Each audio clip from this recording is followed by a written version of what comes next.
प्रधानमंत्री नरेंद्र मोदी ने 7 अप्रैल 2021 को परीक्षा पे चर्चा कार्यक्रम के तहत स्टूडेंट्स, टीचर्स व अभिभावकों को संबोधित किया। कार्यक्रम का आयोजन इस साल पहली बार वर्चुअल मोड में किया गया। आइए जानते हैं प्रधानमंत्री नरेंद्र मोदी जी के द्वारा बताई गई कुछ महत्वपूर्ण बातें। देखिए, आप जब ये फियर की, डर की बात करते हैं तो मुझे भी डर लग जाता है। अरे ऐसी कौन सी बात है जिसके लिए डरना चाहिए? क्या पहली बार एग्जाम देने जा रहे हो क्या पहले कभी एग्जाम दी नहीं? क्या आपको मालूम नहीं था कि मार्च महीने, अप्रैल महीने में एग्जाम आती है? सब पता है, पहले से पता है, साल भर पहले से पता है। अचानक तो नहीं आया है। और जो अचानक नहीं आया है, कोई आसमान नहीं टूट पड़ा है। इसका मतलब हुआ कि आपको डर एग्जाम का नहीं है, आपको डर किसी और का है। और वो क्या है?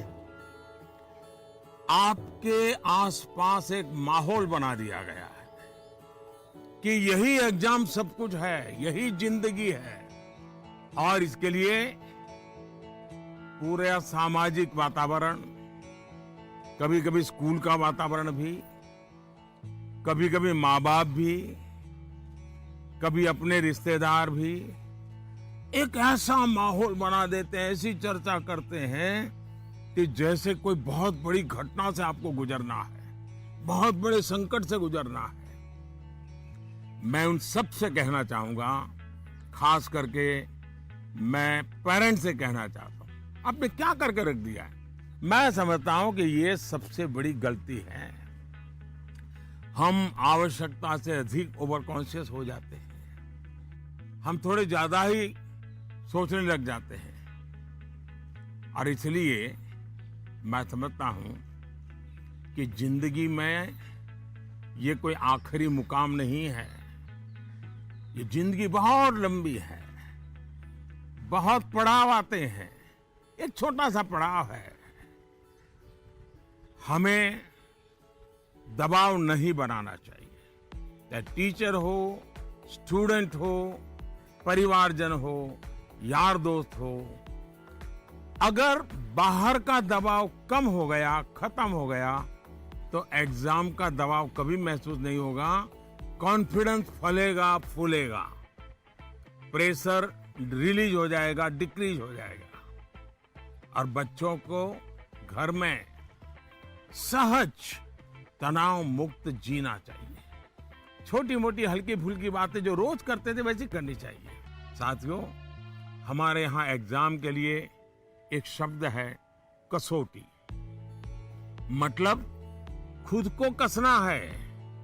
ऐसा नहीं है एग्जाम आखिरी मौका है, बल्कि एग्जाम तो एक प्रकार से एक लंबी जिंदगी जीने के लिए अपने आप को कसने का उत्तम अवसर है, एक अपॉर्चुनिटी है।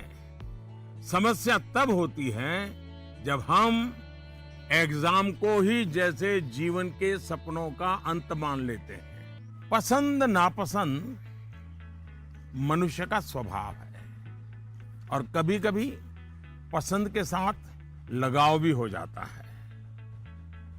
और इसमें डर की, दुविधा की क्या बात है कि हमने डरना चाहिए?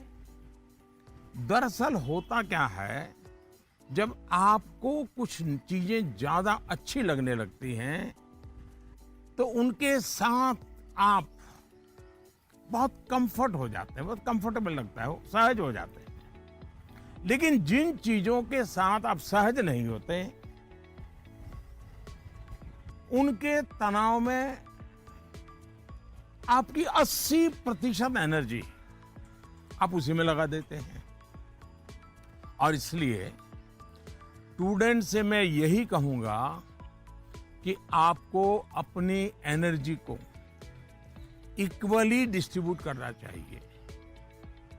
सभी विषयों में बराबर बराबर।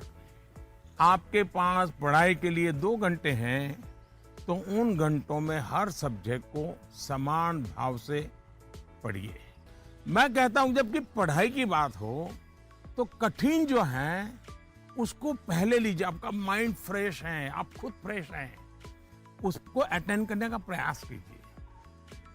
जब कठिन को अटेंड करेंगे तो सरल तो और भी आसान हो जाएगा। हमें अपने आप से सीखनी चाहिए। आप देखिए, जो लोग जीवन में बहुत सफल हैं वो हर विषय में पारंगत नहीं होते, लेकिन किसी एक विषय पर, किसी एक सब्जेक्ट पर उनकी पकड़ जबरदस्त होती है। अब जैसे लता दीदी हैं, लता मंगेशकर जी की पूरे दुनिया में नाम है, हिंदुस्तान के हर जुबान पे नाम है, लेकिन अगर कोई जाकर के उनको कहे कि आज हमारे क्लास में आइए और ज्योग्राफी पढ़ाइए, हो सकता है वो न भी पढ़ा पाए, मैं नहीं जानता हूं कि वो पढ़ा पाए न पढ़ा पाए, लेकिन लता जी की महारत ज्योग्राफी में शायद न भी हो, लेकिन संगीत की दुनिया में उन्होंने जो किया हुआ है, एक विषय पर जिस प्रकार से अपना जीवन खपा दिया है, आज वो हर एक के लिए प्रेरणा का कारण बन गई है। और इसलिए आपको भले कुछ सब्जेक्ट मुश्किल लगते हो, ये कोई आपके जीवन में कोई कमी नहीं है।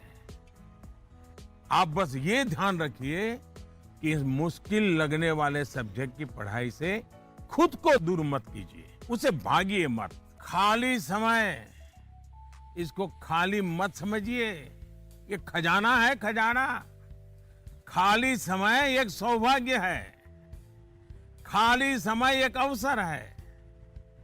आपकी दिनचर्या में खाली समय के पल होने ही चाहिए, वरना तो जिंदगी एक रोबोट जैसी हो जाती है।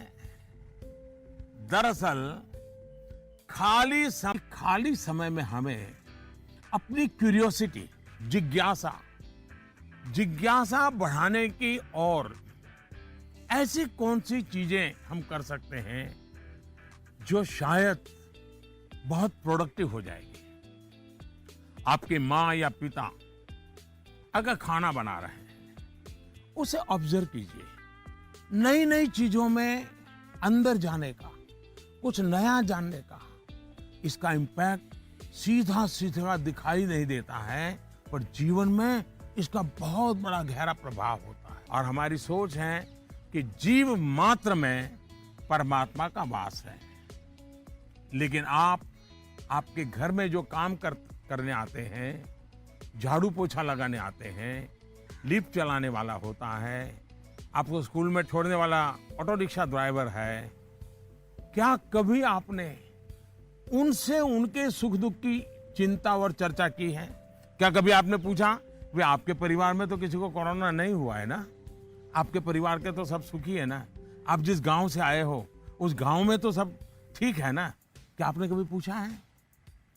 अगर आप ऐसा करते तो आपको अपने बच्चे को मूल्य नहीं सिखाने पड़ते। हम कहते हैं बेटा बेटी एक समान, ये मूल्य है हमारे यहां देव रूप की जो कल्पना की गई है, उसमें स्त्री भगवान का उतना ही महत्व है। लेकिन हमारे घर के वातावरण में बेटे और बेटी के बीच जाने अनजाने में जो ट्रीटमेंट किया जाता है, उसमें असमानता होती है। उसके बाद जब वही बेटा समाज जीवन में जाता है तो उसके द्वारा नारी समानता में कुछ न कुछ कमी की संभावना बन ही जाती है।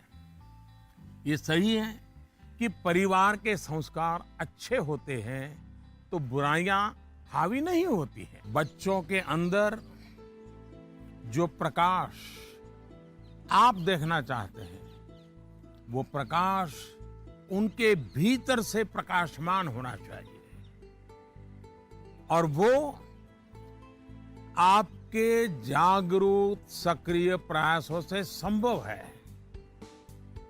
आप अपने एक्शंस में जो बदलाव दिखाएंगे, वो बच्चे बहुत बारीकी से ऑब्जर्व करेंगे। बैठे रहना और सपनों के लिए सोते रहना, ये तो सही नहीं है। सपनों से आगे बढ़कर अपने सपनों को पाने का संकल्प ये बहुत महत्वपूर्ण है। किचन की जो एक्टिविटी है वो घर के बाकी सदस्यों को पता होनी चाहिए कि कितनी मेहनत करने के बाद खाना पकता है। बच्चों के सामने भी ये सारी बातें चर्चा में लानी चाहिए।